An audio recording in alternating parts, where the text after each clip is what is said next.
about the corporate social responsibility, citizenship, and sustainability today. So overall, this course is about examining the social responsibility and ethics in a business context. So first, I want to explain how to do well in this course and what your grade will be composed of. And let me just take a few moments to unmute. I want to make sure that I have a feedback and understand that you can hear me.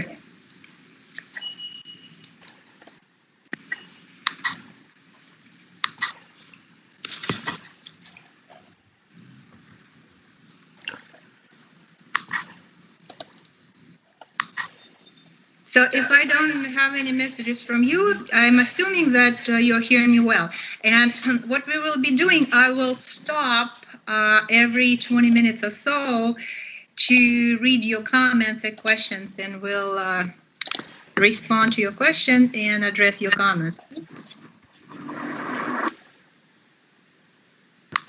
All right. So let's get back to our slides. So,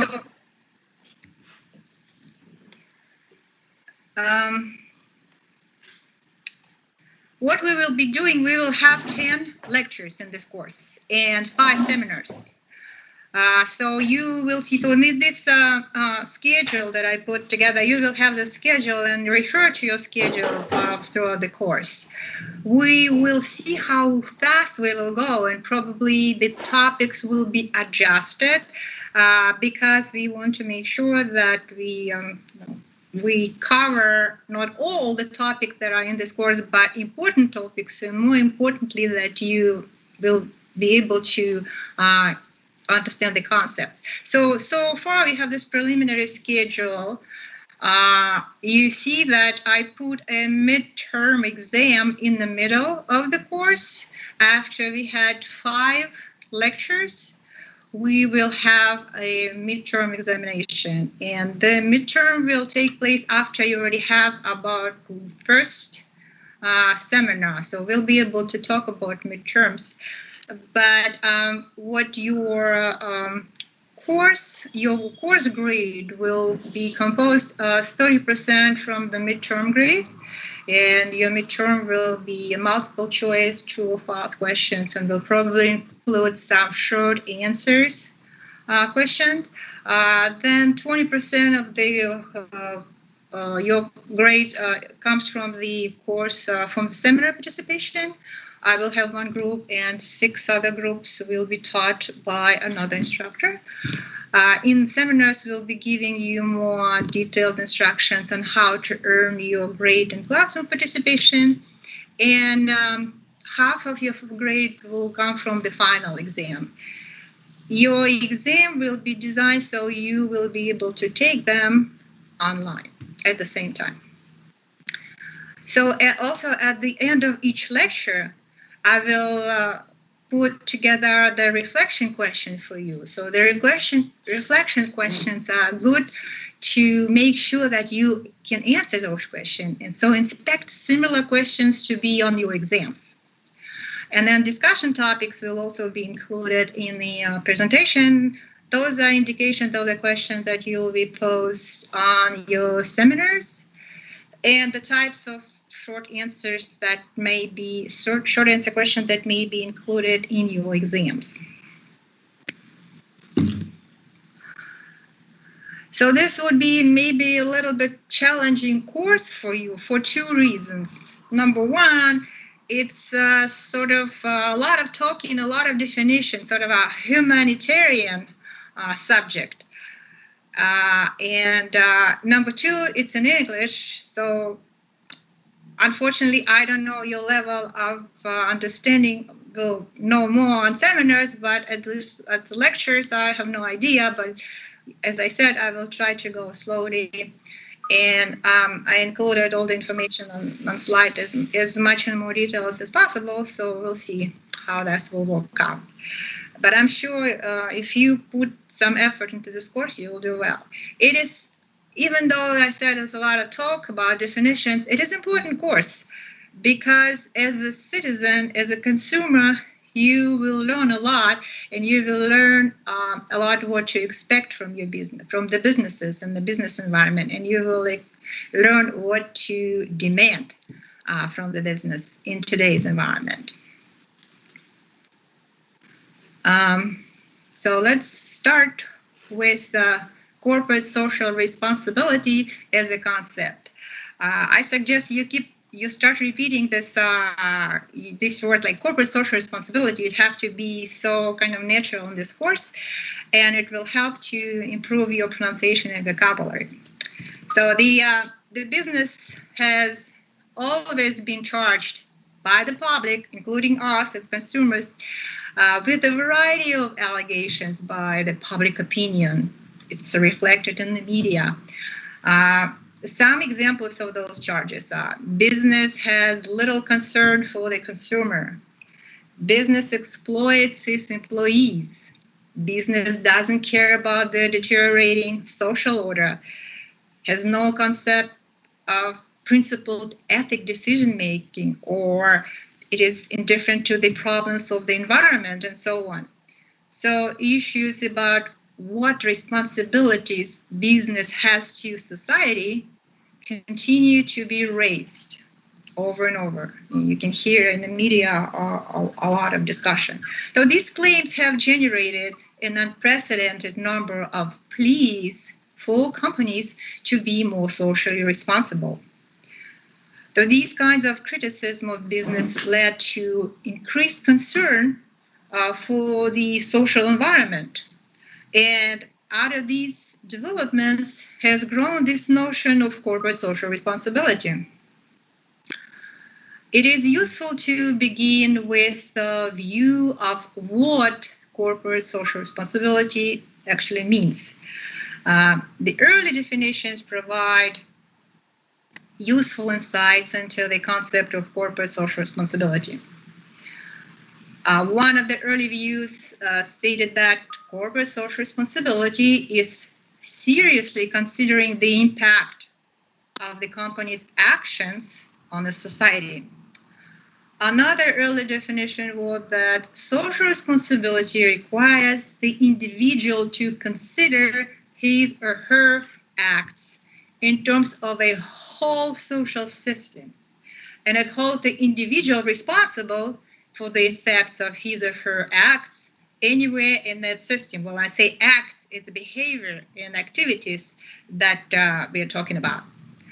And today we can also hear the terms such as corporate citizenship, sustainability, or conscious capitalism. They're used to collectively embrace the host of concepts related to corporate social responsibility. You can also hear the words creating shared value, which is another term that has entered the public discussion, and what it refers to the companies generating economic value in a way that produces value for society. They're generating shared value. Natalia Mikhailовna, sorry for interrupting you. We are still on the second slide. You're still on the second slide? Yep. Yeah. You mean the second slide is on, did you say the second slide is on your screen? Yeah, Yep. Exactly. Oh, okay, just a minute. Let's see what's happening. I don't know. I move actually smoothly. Okay, how about I'm gonna do share.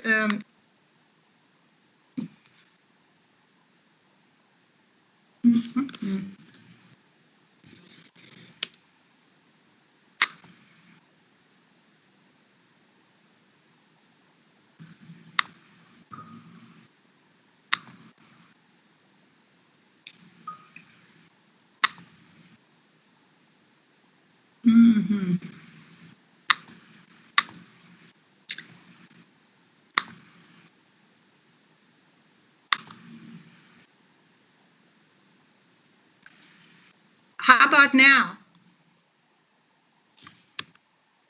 It's the first slide on the full screen. now? Do you see slide 5? Yes. Yeah, now they're actually changing.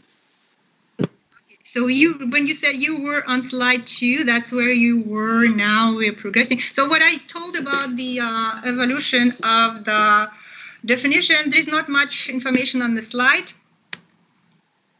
but here it is, slide 5. So just to review, we were talking about what we mean about how the concept of social responsibility and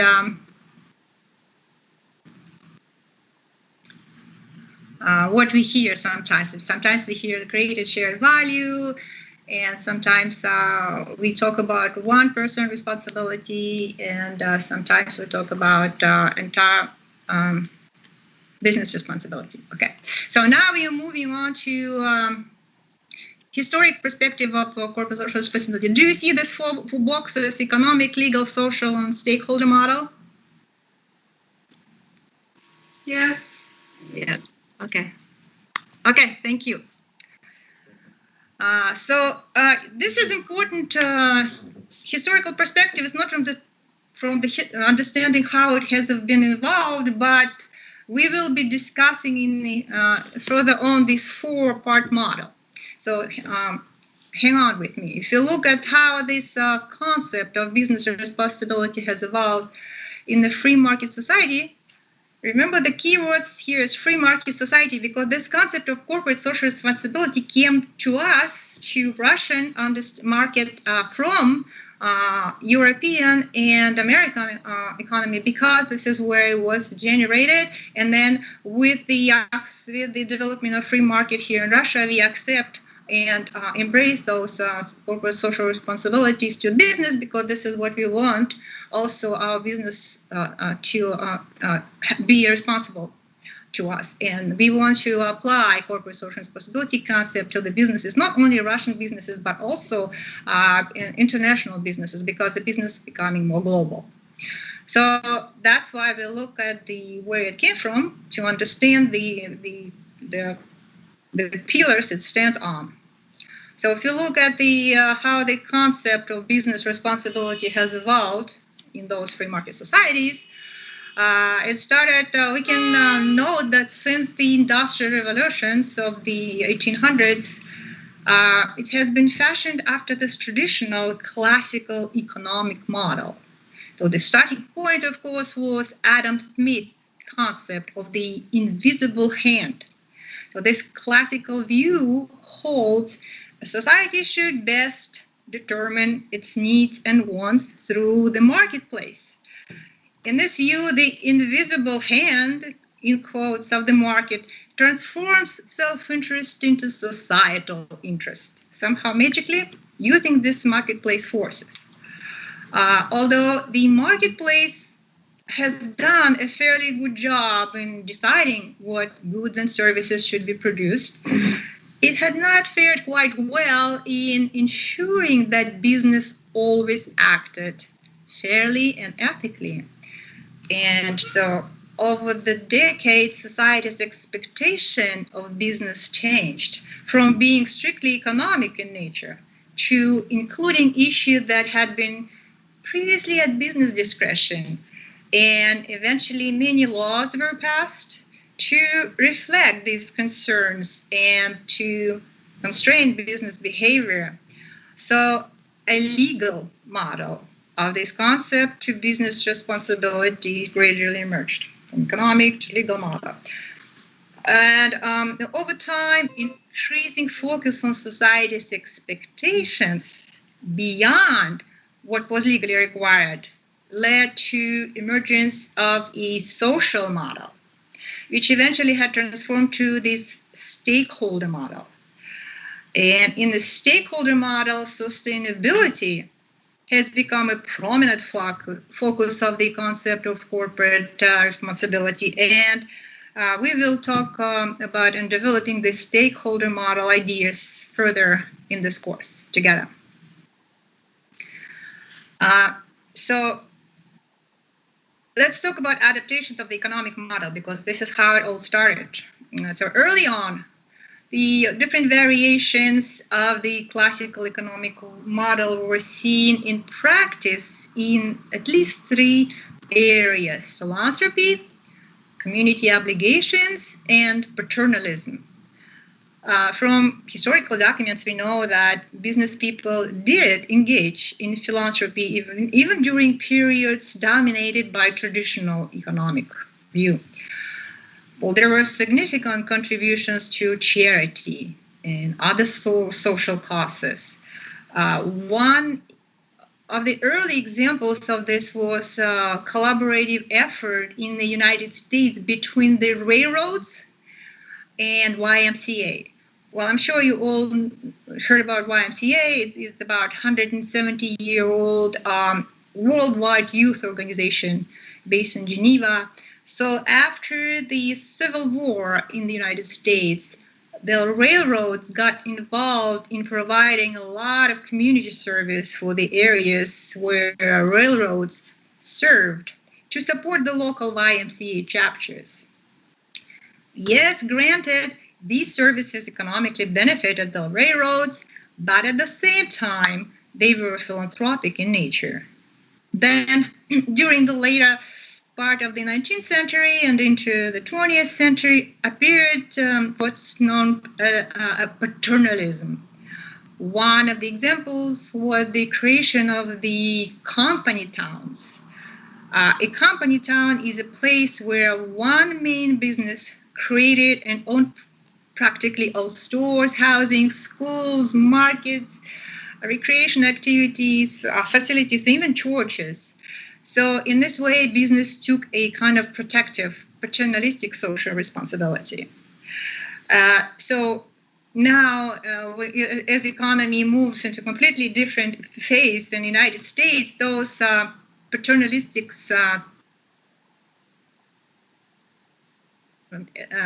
so-called Rust Belt and completely out of date now. But they used to be very active. The companies used to be very active in creating all that. And why did they do that? Well, the main motivation was to keep the government away from the corporate business. So look what we are doing. We are doing good for the society, but leave us alone. They wanted to enjoy this laissez-faire approach to the economy. Free market, laissez-faire, do as it, just leave us alone. The main motivation. Now, as a large corporation had emerged in the 19th century and in the beginning of the 20th century, a movement away from this classical economic view has begun. If we compare small firms with large firms, the small firms are powerless. They are primarily governed by the marketplace, but large corporations have a lot of power. The power is more concentrated in the corporation. So therefore, the question then of the responsibility of business to society surfaced more frequently. So if you have more power, with power comes responsibility, and more is expected from you. Well, we're talking about it, we're still in the beginning of the 20th century in the United States. And well, guess what? You all probably don't know from history, very bad, devastating thing happened in the 1930s in the United States, which was the Great Depression. So the economy transitioned from the predominantly laissez-faire economy to a mixed economy. And in the mixed economy, the government assumed a much more proactive role. And now the business was not just powerful business, but one of the constituencies that are monitored by the government. So from this time, businesses' social responsibilities grew to include other things: employee welfare, like pension and insurance plans, safety, medical care, retirement programs, and so on. Did the companies do all that voluntarily? Of course not. There was a huge anti-business reaction in public resentment at that time of the Great Depression. And the emergence of the gigantic fortunes being made by by late 19th century moguls such as John Rockefeller or Andrew Carnegie. So there was a lot of social activism and new government compulsion. Compulsion includes laws or regulation. Now government compels companies to do something through laws and regulations. Now the business leaders came to realize that the government had the power to intervene in the economy, and in fact was being encouraged to intervene by public opinion. So the large corporations needed a philosophy that promoted them as a force for social good. The business leaders became very active in developing progressive business ideology and in attempting to persuade everyone that, yes, we, the corporations, do have a lot of power, but we want this power to be used properly. If you heard about Carnegie's libraries, that's an example of an early progressive business ideology. Andrew Carnegie wrote in his essay that he called Gospel of Wealth, where he said that business must pursue profits, but that business wealth should be used for the benefit of the community. Philanthropy, or corporate giving, became the most popular means of using corporate wealth for public benefits. So one of the great examples of this was Carnegie's giving his money and building more than 2,500 libraries. So the main motivation for the main motivation of the companies, large companies, to begin developing this progressive was, first of all, to make sure that public opinion begins to see them in a positive view, and try to keep governments as far as possible.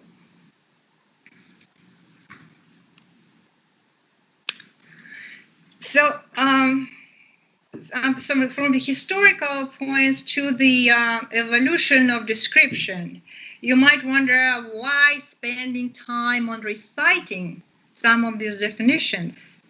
Well, one study found 37 different definitions of corporate social responsibility. So that's why it's important that we focus on widely used definitions that will be helpful in moving through this course, and to make sure we have an understanding of what we are talking about, so that we are on the same page. So in the last half of the 20th century, the concept of corporate social responsibility gained this considerable acceptance and broadening in the meaning. During this time, the emphasis moved from a general awareness of social and moral concerns to a period in which specific issues such as corporate government, issue of product safety, issue of honesty in advertising, employer rights, environmental sustainability, issue of ethical behavior, and also global corporate social responsibility took over the center stage. So that's an issue orientation. But the more recent focus during the last couple of decades has moved to three pillars: corporate social performance, corporate citizenship, and sustainability. That's a modern view of corporate social responsibilities. So from economic to progressive to a modern view.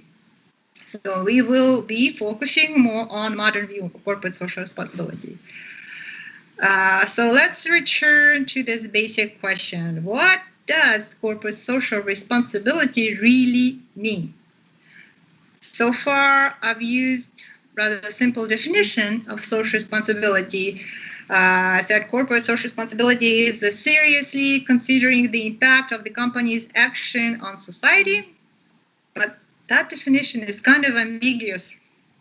What is serious? What is considering the impact of company? One company might say they consider, and the society might say, yeah, you didn't consider it deeply. So a second definition is kind of more specific. It's actually social responsibility is the obligation of decision makers to take action which protect and improve the welfare of society as a whole, together with their own interest. So importantly, this already suggests two active aspects: protect and reprove. To protect means that avoid of the negative impact on society, and to improve the welfare implies that you should create a positive benefits to the society. But there are still several words that perhaps vague. So the third definition is useful, but it's rather general. So nevertheless, it places social responsibilities against these economic and legal objectives of business. So the idea of social responsibility supposes that the corporation has not only economic and legal obligations, but also certain obligations to society which extend beyond economic and legal obligations. So this description does not clarify what those certain responsibilities that extend beyond are. So if we focus on the types of social responsibilities that the business has, we can identify to help us isolate them and understand the components of obligations that make up this corporate social responsibility. And I hope this little table will help you to see everything together, tied together. So the social responsibility of business encompasses economic, legal, ethical, and discretionary, we can call it philanthropic expectations that we as society have of organizations at a given point of time. And I urge you to put yourself in both sides. In a society like consumers and public or members of society, what we expect from business, and also at the same time putting yourself into the shoes of business, because you will be entering a workforce, you will be maybe having your own business, so you will be standing on both sides of this responsibility, what is expected from you and what you expect from the business. So this table places economic and legal expectations of business in the context, and it links them to more socially oriented concerns.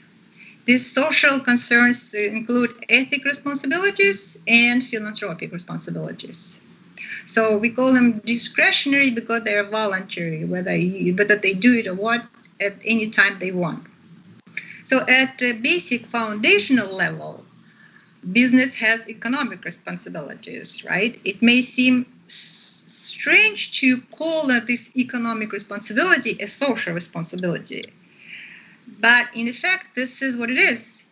First of all, free enterprise system calls for business to be an economic institution, meaning as an institution, it should have this main objective, main goal, to produce goods and services that society needs and society wants, and to sell these goods and services at a fair prices that people think represent the value of the goods and services delivered, and that provide business with profits that are sufficient to ensure business survival and growth, and also to reward businesses' investors.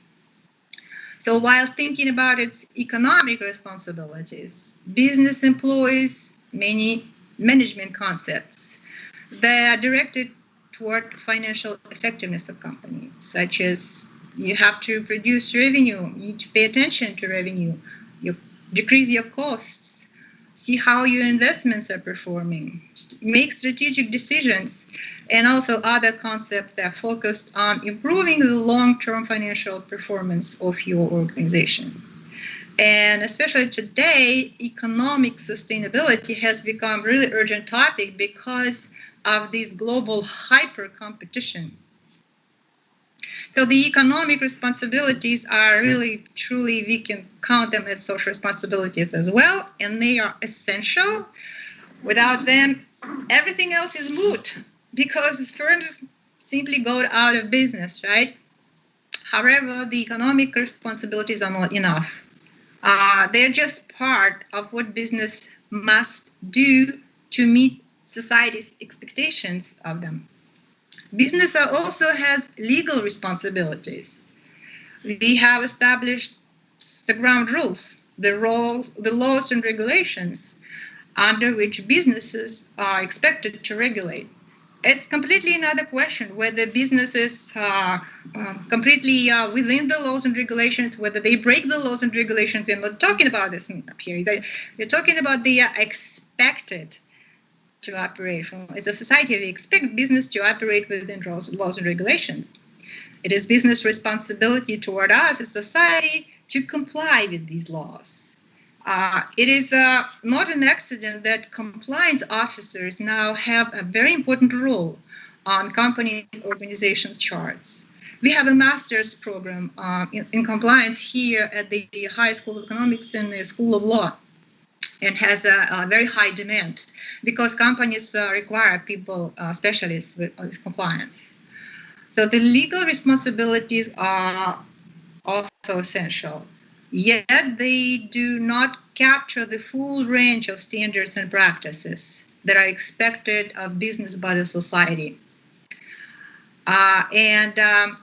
They are on its own, laws and regulations inadequate for at least 3 reasons. Well, first, the law cannot possibly address all the topics or issues that businesses face. And there are a lot of new issues that continuously emerge in new day and age. Just to mention a few examples, a lot of issues within the technology, electronic commerce, GMO, genetically modified foods, dealing with undocumented workers in the economy, the use of cell phone while driving, and there will be a lot of new laws, such as recently I just opened the Wall Street Journal and saw a headline that Amazon actually had an approval from the US government to try the fleet of drone deliveries, along with Google and several other companies.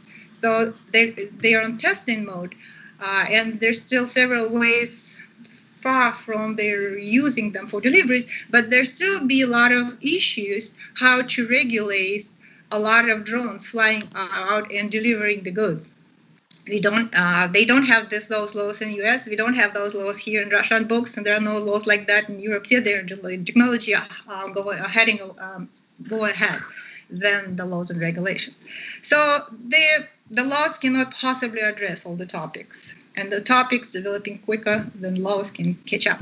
So therefore, the law often lags behind, and behind not only development in economy and technology, but more recent interpretations of what is considered an appropriate behavior.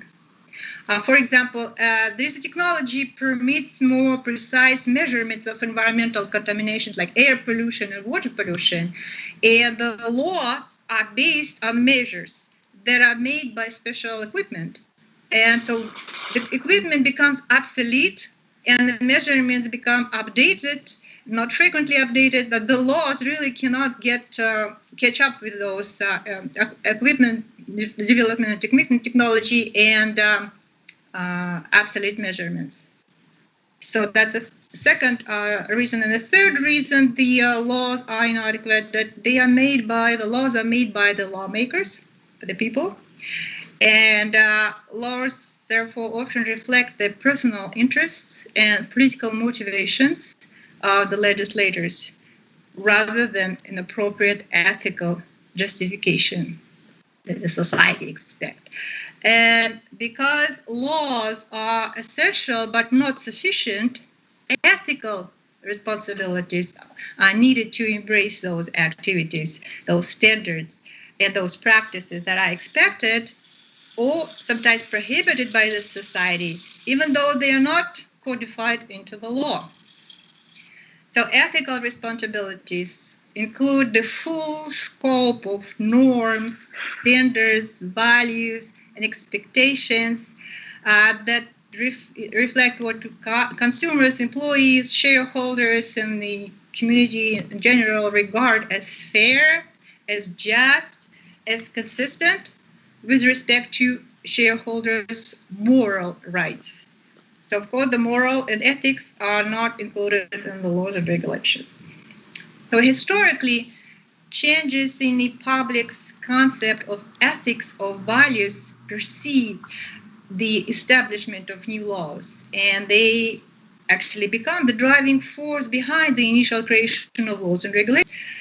For example, the environmental and consumer movements was activated in the United States in 1960s, and it reflects the basic changes in the societal values and were leading to later legislation. So at this time, United States was pioneer in developing environmental and consumer laws. Then the back was passed to the European Union, but it all started in 1960 when there was a lot of European environmental pollution. And a lot of lawsuits actually led to developing of new legislation. Ethical responsibilities may also reflect high standards of performance than previously or currently required by law. So in this sense, ethical responsibilities are continually rising and expanding. And so business is expected to respond to newly emerging concept of what does constitute ethical practices. One example might be some stores that are selling only those foods that they consider organic and free from GMOs, genetically modified organisms. These practices are not required by law, but many consumers expect companies today to engage in these practices.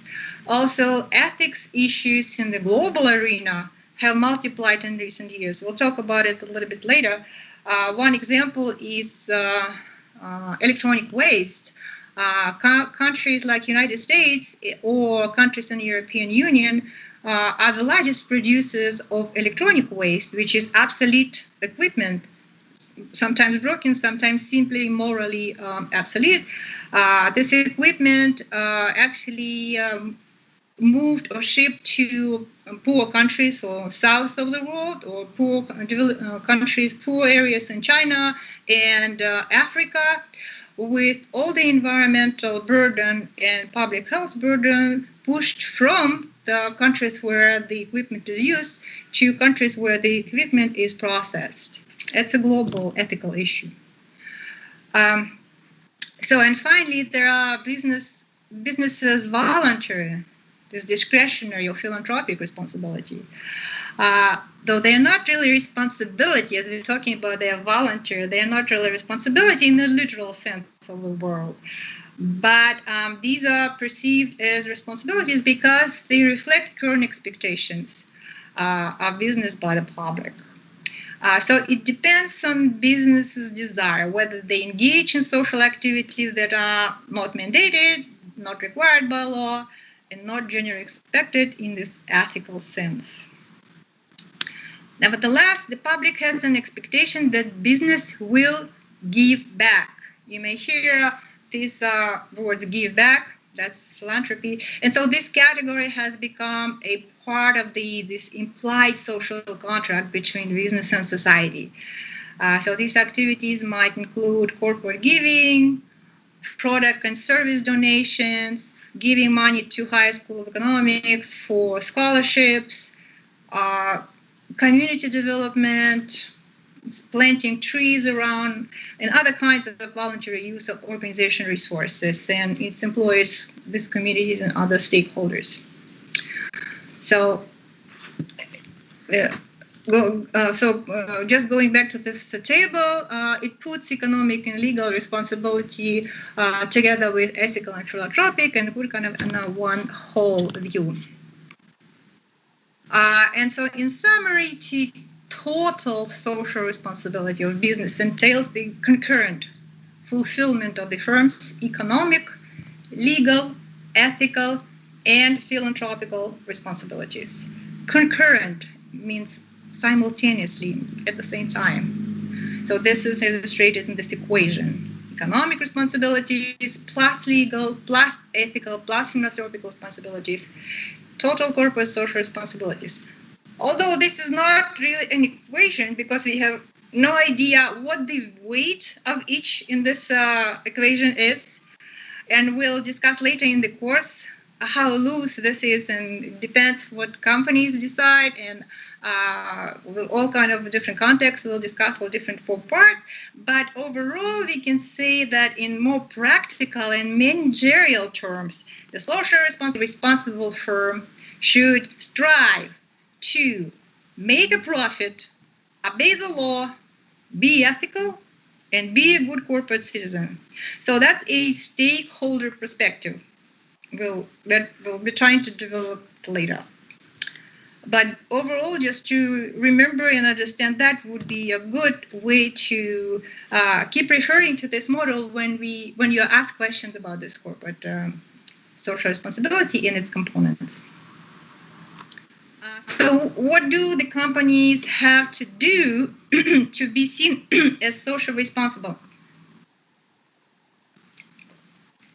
So we're not just talking about it. There are a lot of people are engaged in researching what it is. They ask community members. They research public opinion. They ask business leaders, what do you think that is? What do you think should companies do? And so research of public opinion shows that the general public, it's how the public sees companies as socially responsible. This is what they expect from the company. At least these 20 activities, all characteristics from the companies.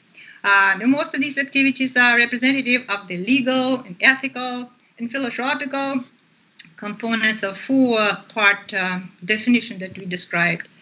So people think corporate social responsibility factors impact a company's reputation just as do traditional business factors such as quality, service, and price. So if you look at those activities on the slide, they are pretty important. People expect the companies deliver products that are safe, that company does not pollute environment, that obeys the law in all aspects of business. It promotes ethical and honest behavior. It commits to a safe workplace and workplace ethics. It is truthful in advertising. It doesn't have any discrimination. Uses a lot of environmentally friendly packaging or try to develop new packaging. Protects employees from sexual harassment, and responds quickly to customer concerns and so on. So out of all these activities that we now all expect, and a lot of times we see this is a normal and necessary components of companies who are good, who are responsible, social responsible companies. When citizens ask, so those are when they ask, what do you think the responsible companies are? The responsible activities of companies are. When they are asked about an impact of socially irresponsible behavior on firms' reputation, there are a lot of research that shows that ethical and law-abiding companies, they reap rewards from corporate social responsibility activities and enjoy enhanced reputation. So but the companies that are perceived to be unethical, non-law-abiding, only perceived, maybe not even doing anything bad, but they have this negative public media coverage. They're only perceived by unethical. They already have a lot of penalties. And then no matter what they're trying to do in the corporate social responsibility activity, they cannot catch up to improve their image. In other words, the penalties for disobeying the laws or being irresponsible are much greater than the rewards. So if you stain your reputation, in other words, it is very difficult to clean it after, even if you try to engage in those 20 activities. So I want to stop now and see if you have questions, comments.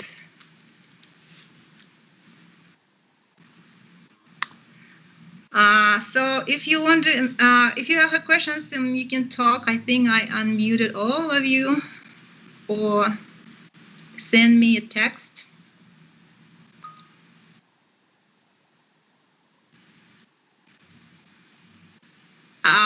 Otherwise, we will just continue. All right. So,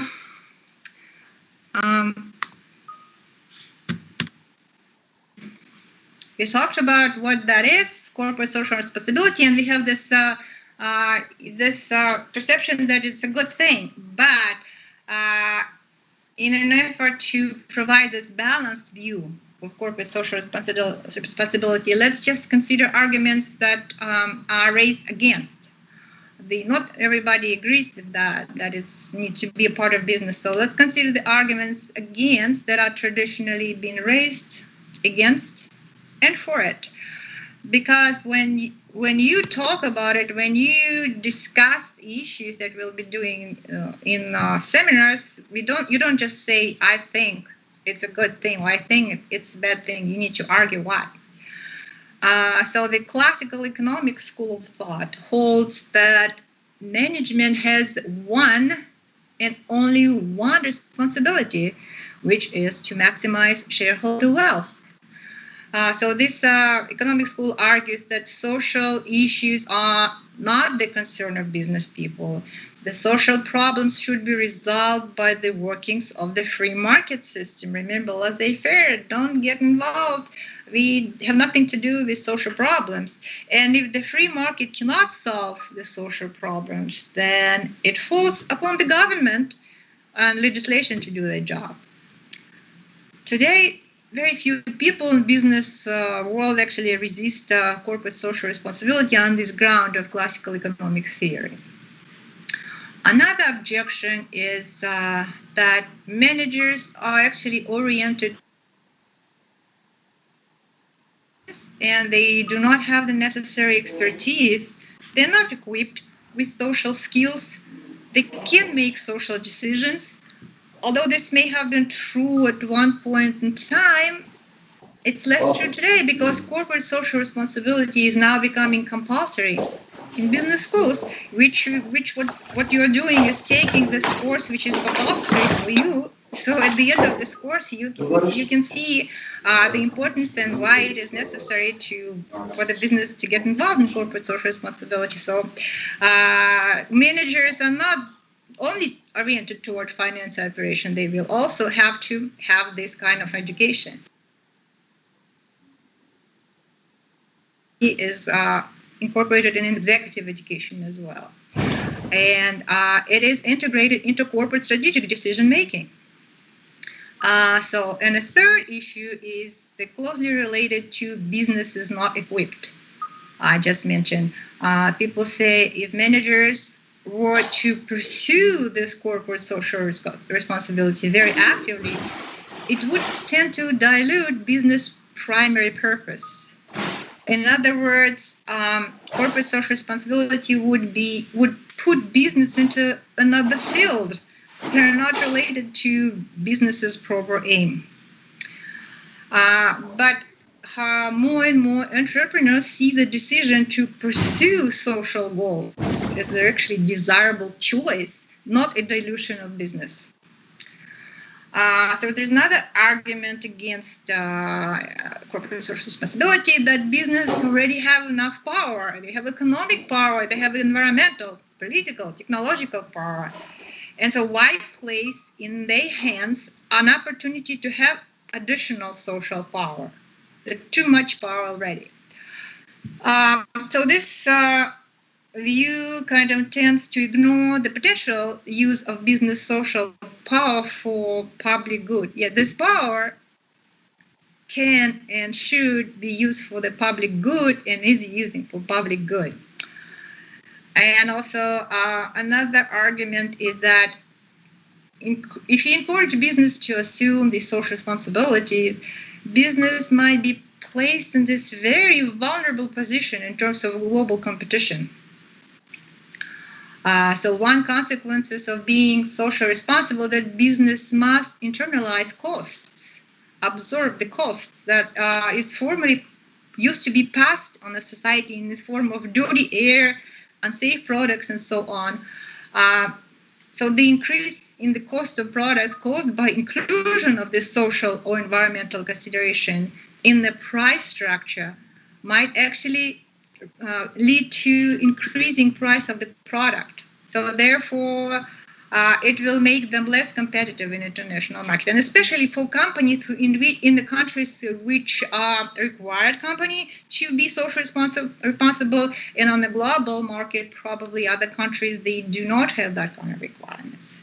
So this used to be a prominent argument against corporate social responsibility, but it becomes weaker now when we consider the reality of today. Social responsibility is becoming widespread globally. So today, firms must be socially responsible to be competitive, because most countries now expect it. You can't now go be a European country and go to Africa and behave yourself responsibly. You will be responsible not only nationally in these countries' stage, but on the global stage. So in summary, some of these objections might have had more validity, and they actually continue to be raised by some critics. I met colleagues here who think that corporate social responsibility is pure nonsense, and they should not even be included in the education. So you will see they've been raised, and I will be interested to see your arguments and seminars about it. So most of them actually, I hope I showed you that most of them do not care much weight in it. Let's move on to arguments in support. We discuss arguments against, and we want to be able to argue why we think that corporate social responsibilities are important. There is this view called self-interest view. Sometimes it's called enlightened self-interest.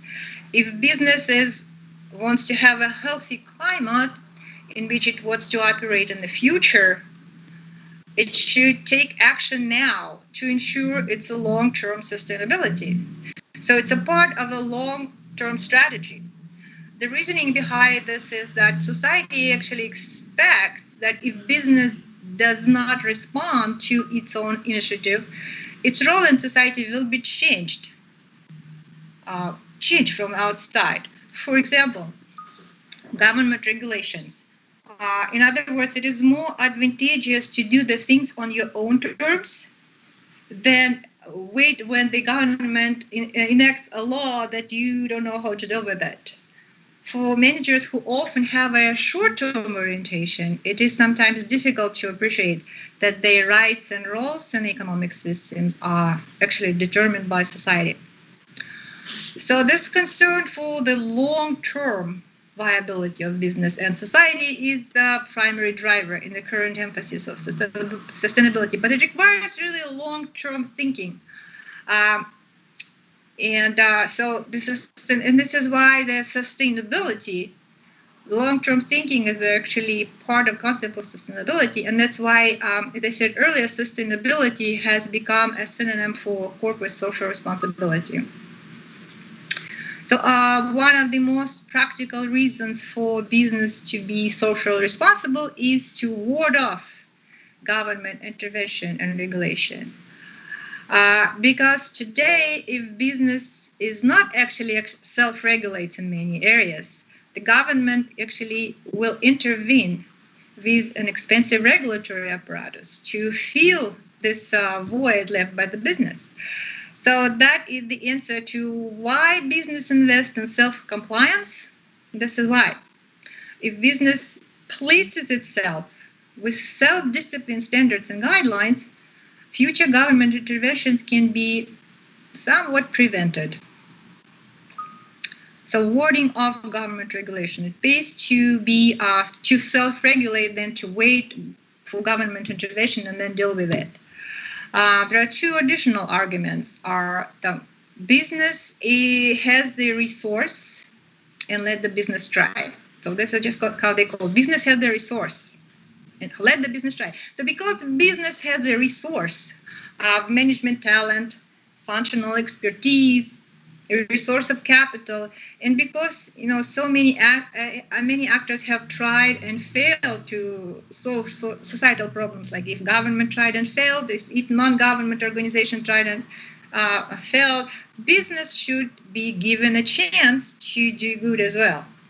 So these arguments are pretty important because there are some social problems that best can be handled only by business. For example, creating a fair workplace, providing safe products, or engaging in fair and true advertising. And another argument supporting that corporate social responsibility is that proaction is better than reaction. Proacting means anticipating and initiating. Proacting is more practical and less costly than simply reacting to problems that have already occurred. A good example is environmental pollution. It would be wiser and more cost-effective to prevent environmental deterioration in the first place than working on cleaning up polluted rivers and lakes that have been neglected for decades. Proaction is a basic idea that actually underlies the notion of sustainable development. First example in Russia is an oil spill that happened in Norilsk Nikkel. So it remains to be seen what was the reason, but it appears so far from the information that we can garner from the media that they didn't invest into the maintenance of the equipment. So it would have been actually better for them to be proactive in keeping up with the up-to-date equipment than now doing with all this cleaning up, and not just doing with, but there will be a whole range of issues with the community and the environment. So in addition, simply reacting rather than proacting actually puts business in this crisis management mode. When you're in a crisis mode, it's actually a substantial obstacle for effective management and effective decision making. Okay, so we just discussed pros and cons of corporate social responsibility, not just pros and cons, but the argument that support views for and against. Now I want to talk a little bit about business response to calls for the corporate social responsibility and what is the business case. So how the business case is made for the corporate social responsibility. Most businesses today, they actually do consider pros and cons, and they do embrace the idea. But the business case for the corporate social responsibility is becoming very important. So because business case means reasons why the business believes that corporate social responsibility actually brings benefits or a lot of advantages to the organization. In this line of thinking, corporate social responsibility directly benefits the bottom line of the company. Companies know that if they want to become more competitive, they have to invest in corporate social responsibility as part of their business strategy. Corporations respond in 4 main ways to this corporate social responsibility pressures. And these approaches form this sort of combined business case. One is a defensive approach, which is designed to alleviate negative consequences. Companies will do whatever they have to do to avoid pressure, to make them incur additional costs related to corporate social responsibility. Another is cost-benefit approach. The firms actually undertake those activities if they identify direct benefits that actually exceed costs. They do cost-benefit analysis, and if these activities have benefit that outweigh the cost, they will participate in them. And if they don't, they will not do any corporate social responsibility activities. That's a cost-benefit approach. A strategic approach, it's where firms recognize the changing environment and engage with the corporate social responsibility as a part of a deliberate corporate strategy, which we see more and more in a large corporation and multinational corporation. And in an innovation and a learning approach, the companies actually actively engage with corporate social responsibility because it provides them new opportunities to understand the new marketplace, to provide this innovation product, new services, and they actually improve organizational learning. And all that leads to competitive advantage. The companies may have different reasons why they pursue a corporate social responsibility strategy, but these approaches build a strong business rationale for the pursuit of social responsible business. I would be interested to see if you have maybe come up with more additional approaches to have this business case built for being involved in corporate social responsibility. So people in management or in business are interested what the evidence, is there evidence-based support for the business case for corporate social responsibility? There are a lot of studies, and one recent study in the Harvard Business School has actually showed that the corporate social responsibility initiatives improved companies' social standing and created solutions to social and environmental problems, and the business impacts included increased revenues and reduced costs. There are studies that actually are able to show the link, kind of underscore this business case. And let's finish on this example of the social responsible shoe company. I hope you know this these shoes, which are Tom's Shoes Company, which was founded by this guy called Blake Mikoski in 2006. He actually was traveling and visiting Argentina, and he bought shoes called alpargatas. Alpargatas, these shoes are typically worn by Argentinian farmers, but they're like this resilient canvas slip-ons. So he bought the shoes, and he was visiting some poor villages and noticed that many residents, they had even those are very light and not expensive shoes, but many residents didn't even have shoes at all. So his idea was to start a shoe company and made of this design of alpargatas and give away a pair of shoes to some needy kid or person for every shoe the company sold. So this became the basic mission of his company. Initially, he had to kind of self-finance his company, and he decided to name it Tom's Shoes for Tomorrow.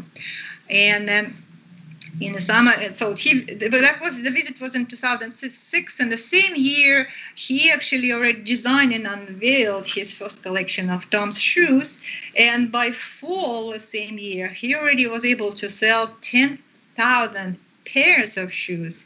And he went to Argentinian countryside with several volunteers and gave away 10,000 pairs of shoes.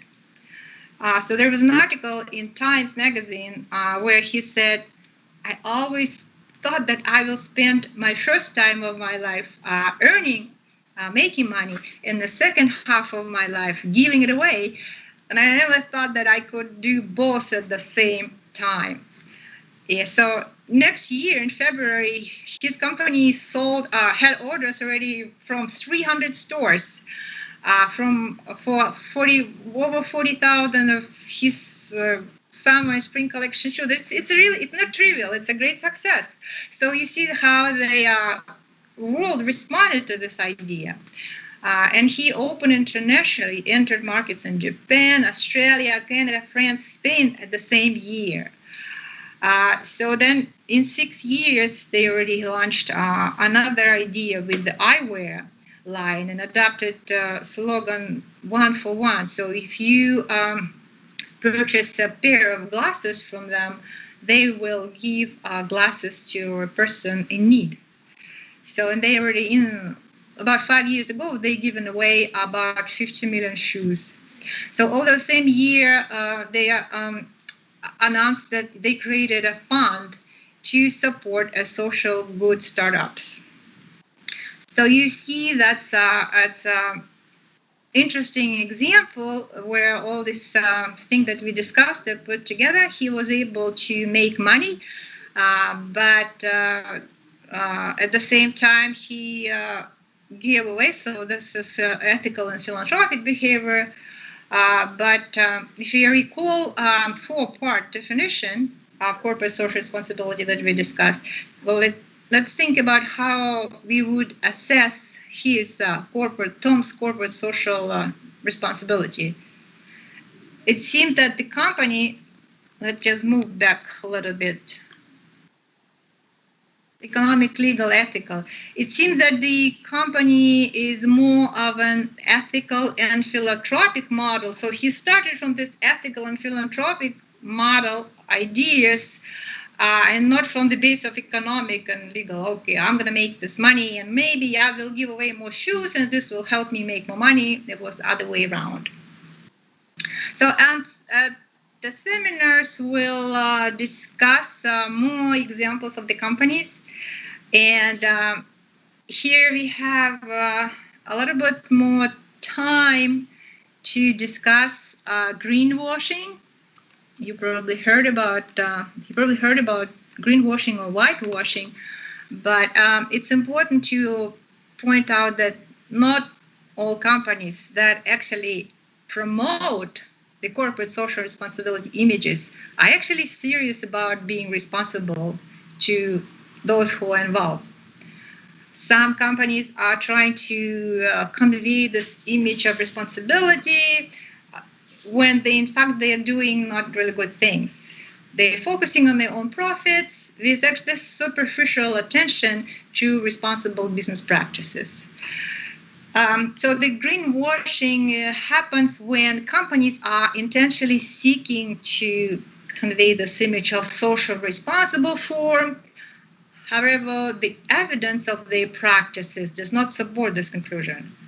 They can do this, companies can do this in a variety of ways. They can actually make claims without any supporting evidence.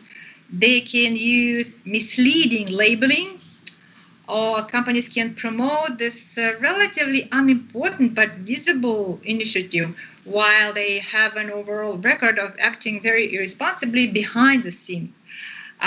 So here we can use so-called duck test. There is a saying, if it quacks like a duck and it walks like a duck, it's a duck. So these companies do the talk, but they don't walk the walk. So it's very important to see if the company promotes and does something, promotes something and shows something, to see what they really do, to apply the duck test to see if these companies are not engaged in greenwashing.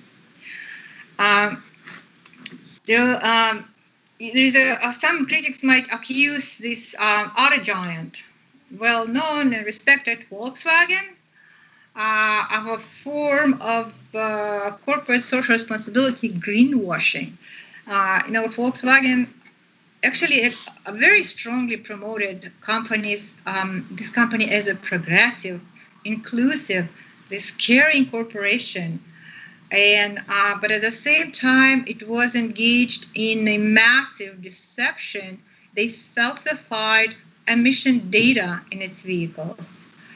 They installed software in their cars, computers, that actually hid the amount of nitrogen oxide and emission and reduced the amount of emission when cars were undergoing the emission testing. So as we think about Volkswagen, we can see that in our later discussion of business ethics, even companies that have strong image or strong programs of corporate social responsibility, very strong image, very strong presence in global arena, and they were spending millions on corporate social responsibility initiatives, companies like that can still engage in very questionable practices. In this particular case, that was very big scandal. So these companies may not actually intentionally engaged in a corporate social responsibility greenwashing, but that was an ethical mistake. An ethical mistake like that can ruin years and years in reputation and capital that, in this case, Volkswagen had.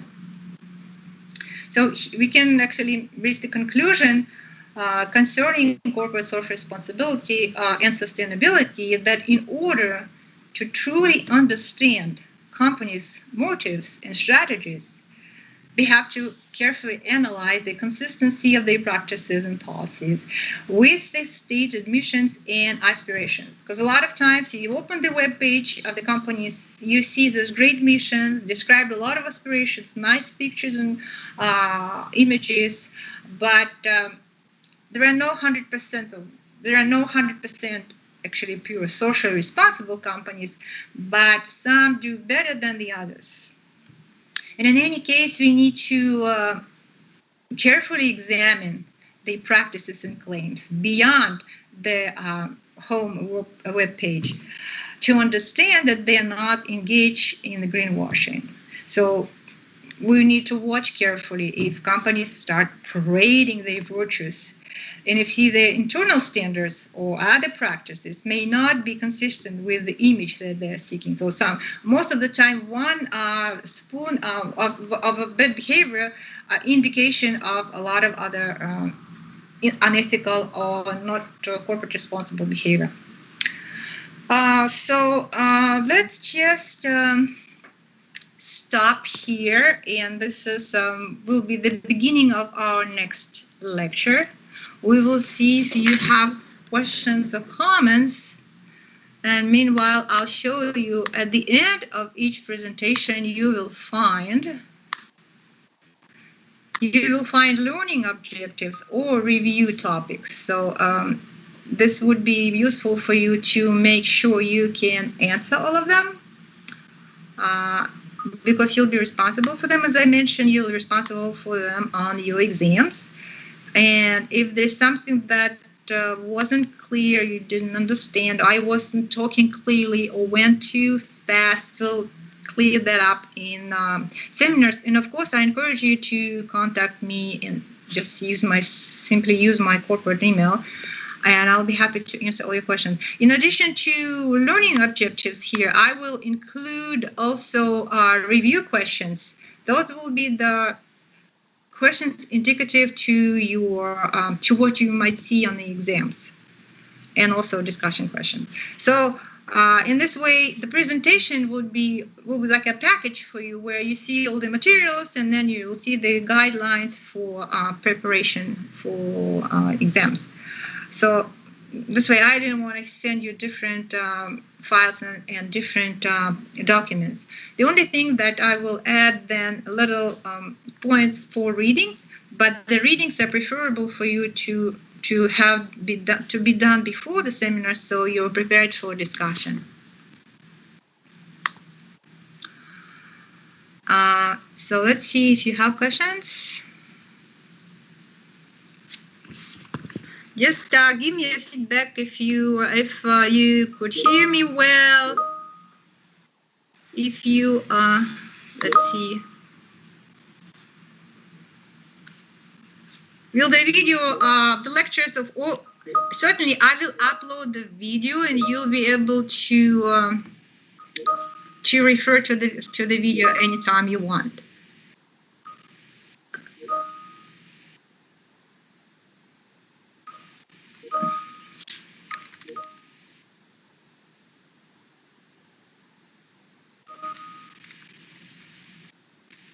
Somebody's trying to spam our lecture, but I don't have time for that. And you're from business your business informatics majors, right? So you're used to it, probably. So yeah, other than recording will be available, I will give you slides, and too bad we can't see each other, but I'm looking forward to meeting you at seminars. Remember, you need to bring your masks. And I understand that it's hard to communicate with masks in foreign language, but we'll do our best. Otherwise, we'll just thank you for coming, all of you, and we'll see you next Tuesday. Thank you. Bye. Goodbye. Bye.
Excellent.